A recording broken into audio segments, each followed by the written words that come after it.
gouvernement prévoit le triplement des caméras de surveillance en un an.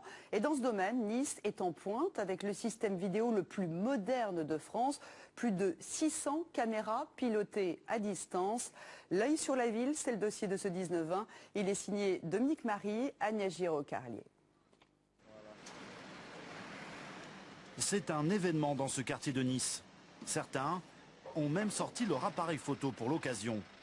La mairie installe aujourd'hui une caméra de surveillance et personne ici ne conteste vraiment ce choix. Il y a beaucoup de petites délinquances qui volent, qui embêtent les gens. Les gens demandaient ça. Je suis favorable parce que ça aide après à retrouver des malfaiteurs. C'est souvent ici qu'il y a de la délinquance? Ici, dans le quartier, oui. On arrache les colliers et on vole les sacs dans les bus. À Nice, il sera bientôt difficile d'échapper au regard des caméras. La ville en comptera bientôt plus de 600. La vidéosurveillance, c'est l'un des piliers de la politique de sécurité de Christian Estrosi. Le maire de Nice est d'ailleurs fier de nous faire visiter la salle de visionnage, une installation dernier cri. Là, c'est la salle où l'ensemble de nos agents surveillent. C'est l'une des installations les plus modernes d'Europe. Ici, une centaine de caméras sont gérées par un puissant logiciel. Il repère les situations suspectes. On dit souvent dans les villes, nous avons des caméras. Mais une caméra n'a d'intérêt que si derrière il y a un cerveau, qui est d'abord un logiciel extrêmement performant. Impossible en effet pour les 6 opérateurs d'avoir un œil sur chaque écran. On considère qu'un homme ne peut contrôler en même temps que 7 caméras. Alors, l'intelligence artificielle lui vient en aide. Nous sommes chez Kineo.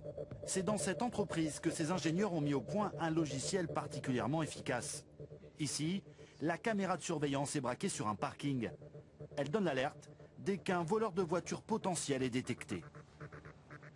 Ce que fait notre logiciel, c'est d'analyser à la fois la trajectoire, l'endroit où a lieu cette trajectoire et la présence d'une personne au milieu par exemple d'un parking. Sauf si vous ne savez plus où vous êtes garé. En général, vous allez tout droit à votre voiture, vous montez dans votre voiture et vous partez. Des apprentis voleurs, ils vont vouloir aller sur différentes voitures et donc ils vont réellement marauder. Cette multiplication des caméras intelligentes dans les villes n'est pas du goût de tout le monde. Pour ce syndicaliste de la police nationale, rien ne remplace en fait une présence de terrain. Les caméras ne sont pas négatives, elles viennent en appui et en aide des policiers. Mais maintenant, il ne faut pas qu'on tombe dans le piège de remplacer les policiers par les caméras. La baisse des effectifs de la police peut nous inquiéter, notamment avec ce surnombre de caméras. L'année dernière, le gouvernement a débloqué 30 millions d'euros pour aider les villes à s'équiper. Objectif, déployer 60 000 caméras à la fin de l'année. D'ici 2012, les caméras niçoises devraient avoir fait des petits.